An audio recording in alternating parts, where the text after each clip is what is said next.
Shalom. आज जिस वचन पर आपसे बात करना चाहता हूँ वो पाया जाता है मत्ती 6वां अध्याय 22 और 23 पद। शरीर का दिया आँख है, इसलिए यदि तेरी आँख निर्मल हो तो तेरा सारा शरीर भी उजियाला होगा। परंतु यदि तेरी आँख बुरी हो तो तेरा सारा शरीर भी अंधियारा होगा।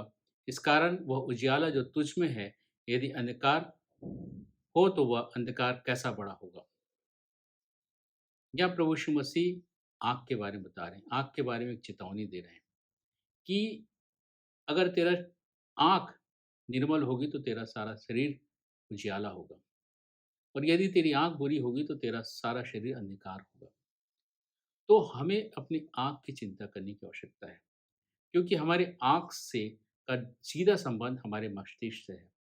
जो कुछ भी हम देखते हैं, वो हमारे मस्तिष्क में सीधा चले जाता है। जब हम किसी चीज़ को, किसी बात को, किसी वारदात को हम देखते हैं, तो हमारे अंदर एक थॉट प्रोसेस शुरू होता है, और जब ये थॉट प्रोसेस हाँ, हम उसको लेके और भी सोचने लगते हैं, तो ये जाके हमारे मन में बैठ जाता है। फिर हम उसी के हिसाब से अकॉर्डिंगली उसी हिसाब से हम कार्य को करने लगते हैं।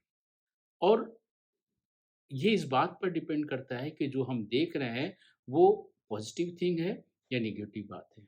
सकारात्मक है कि नकारात्मक है। अगर वो पॉज़िटिव बात है, तो हमारे विचार पॉज़िटिव विचार होंगे, हमारे विचार शुद्ध विचार होंगे, और वो हम अच्छे कार्य करेंगे।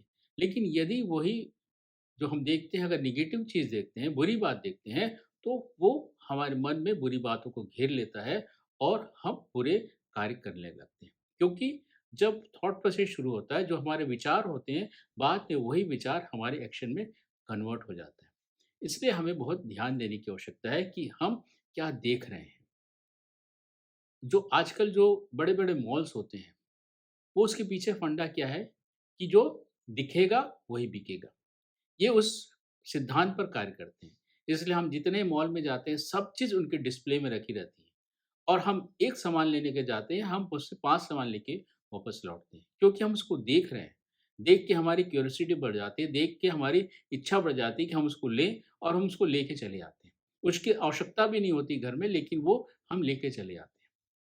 यही सिद्धांत के बेस पर वो आजकल के बड़े-बड़े मॉल काम करते हैं। इसलिए हमें अपनी आँख की चौकसी करने की आवश्यकता है। हमें आँख आँख के बारे में सोचने की आवश्यकता है कि हम क्या देख रहे हैं। अगर हम नेगेटिव बात देख रहे हैं, आजकल जो संसार में जितनी भी वारदातें हो रही हैं, जितने भी इस प्रकार के इंसिडेंट हो रहे हैं, वो क्यों हो रहे हैं? क्योंकि हर बच्चे के हाथ में, हर जवान के हाथ में नेट है, इंटरनेट है, और इंटरनेट में वो तरह-तरह की बातें देखता है, बुरी-बुरी बातें देखता है, और उसको उसके मन में घेर लेती है, और इसी प्रकार से वो उस प्रकार की कार्य को करता है, पाप को करता है और अपराध को करता है। इसलिए हमें सचेत रहने की आवश्यकता है कि हम क्या करें। हम जब दाऊद राजा के बारे में देखते हैं, दाऊद राजा अपने घर के छत पर टहल रहा था। उसकी पूरी सेना लड़ने को गई थी, लेकिन वो लड़ने ना गया था, अपने घर में टहल रहा था, ऊपर आराम करने के बाद टहल रहा था। वहाँ से वो बैतशेबा को नहाते हुए देख लेता है। वहाँ से थॉट प्रोसेस शुरू हो जाता है। उस बैतशेबा को अपने घर में बुला लेता है, उसके साथ व्यभिचार करता है, और उसके बाद उसके पति को मरवा भी देता है। ये पाप करता है, क्योंकि उसने एक नेगेटिव बात को देखी थी, और उसके बात को इतनी आगे बढ़ गई कि उसने व्यभिचार भी किया, और उसने उसको मरवा भी डाला। इसी प्रकार जब लूत को हम देखते हैं, जब अब्राहम और लूत का जब अब्राहम बोलता है तू अपने चले अपनी जगह देख ले, तो अब्राहम तराई वाली जगह को पसंद करता है, क्योंकि वो जगह बहुत अच्छी लगती है।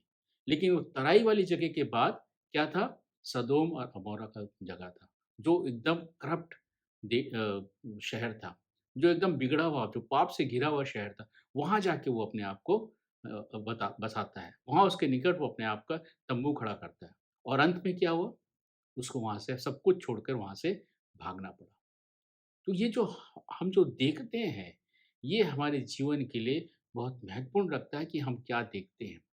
हम अगर अच्छी बात देखते हैं, अगर हम सकारात्मक बात देखते हैं, तो हमारे जीवन में अच्छा हो सकता है, और लेकिन हम नेगेटिव बात देखते हैं, तो हमारा जीवन पूरा अंधकार से बड़ा हो भरा भर जाएगा, और हम बुरी बातों में फँस जाएँगे। इसलिए प्रभु यीशु मसीह यहाँ सचेत करते हैं कि अपनी आँख जो शरीर का दिया है, उसकी हम चिंता करें। उसको हम उसके प्रति हम सचेत रहें, ताकि हम नकारात्मक बातों को ना देखें, नेगेटिव बातों को ना देखें और अंधकार से अपने आप को बचा के रखें। ताकि हम उस पॉज़िटिव चीज़ को देखें और अपने जीवन को शुद्ध और पवित्र रख सकें। परमेश्वर इन वचनों के द्वारा हम सबों को बहुतायत की आशीष दे।